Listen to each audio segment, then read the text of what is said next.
Merhaba, karşımda DJI Lito X1 var. Bu videoda mevcut depolama alanını nasıl kontrol edeceğinizi göstereceğim.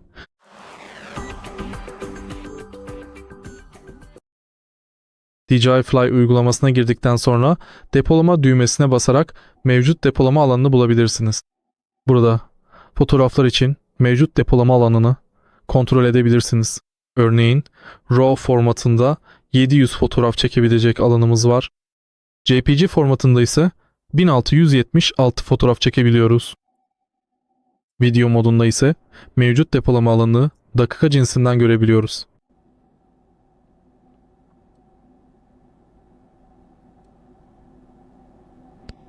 Eğer bu videoyu faydalı bulduysanız lütfen beğenin, yorum yapın ve abone olun.